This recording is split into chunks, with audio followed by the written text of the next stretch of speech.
আসসালামু আলাইকুম বন্ধুরা, আপনারা সবাই ভালো আছেন তো? আমিও ভালো আছি। আজকে আমি পটলের এই রেসিপিটা বানাবো।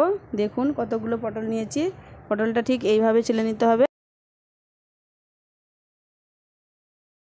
একটা করে প্রত্যেকটা পটলের খোসা ছাড়িয়ে নিচ্ছি। পটলগুলো আমি ছিলে নিয়েছি। ছিলে নেওয়ার পরে দেখুন এইভাবে দু সাইডটা কেটে নিয়েছি।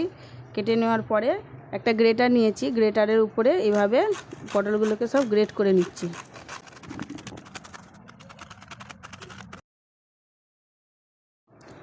পটলগুলো আমার গ্রেট করা হয়ে গেছে।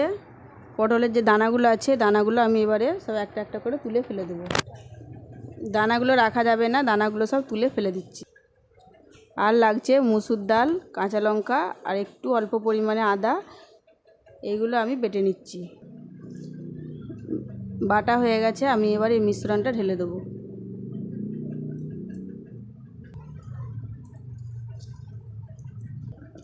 দিচ্ছি সামান্য পরিমাণ ভাজা জিরের গুঁড়ো, সামান্য পরিমাণ হলুদ গুঁড়ো, সামান্য পরিমাণ লঙ্কার গুঁড়ো,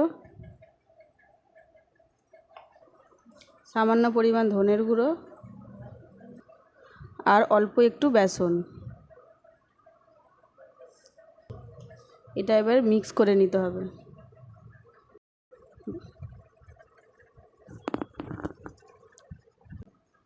সব শেষ। কড়াই আমি বসিয়ে দিয়েছি গ্যাসে।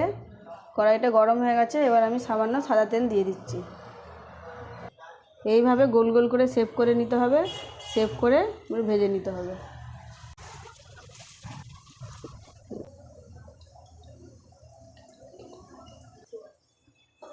এইভাবে উল্টে পাল্টে আমি ভেজে নেব।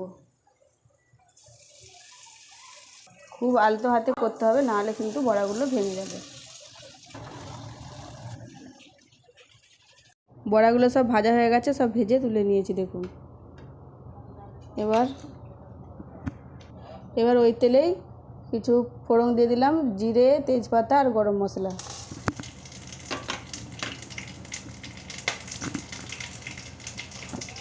তারপরে দিয়ে দিলাম বেটে রাখা টমেটো, কাঁচা লঙ্কা আর আদা।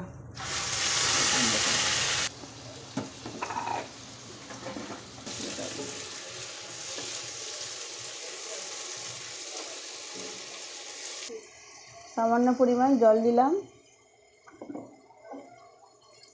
দিয়ে মশলাগুলো এবার দিয়ে দেব। দিচ্ছি লঙ্কার গুঁড়ো, সামান্য পরিমাণে হলুদের গুঁড়ো,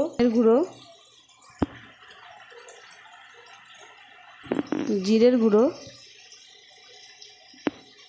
স্বাদ অনুযায়ী লবণ।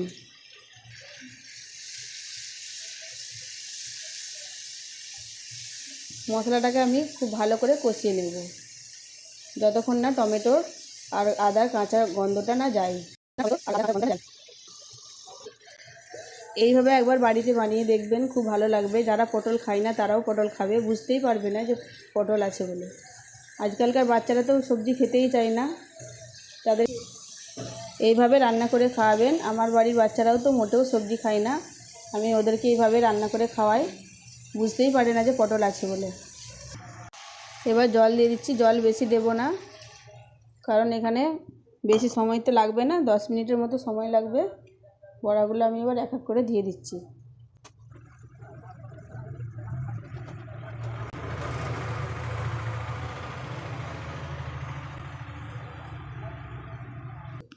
অল্প একটু চিনি দিলাম।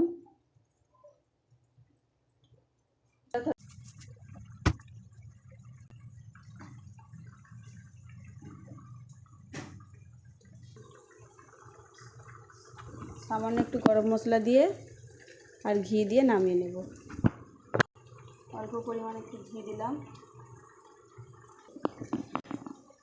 রান্না আমার কমপ্লিট হয়ে গেছে, বেশিক্ষণ সময় লাগেনি, 5 মিনিটের মধ্যে রেডি হয়ে গেছে। বন্ধুরা, আপনারা এবার একবার বাড়িতে এইভাবে ট্রাই করে দেখবেন, ভালো লাগবে। ভালো লাগলে লাইক করবেন, কমেন্ট করবেন, শেয়ার করবেন আর আমার চ্যানেলটিকে সাবস্ক্রাইব করবেন। আল্লাহ হাফিজ।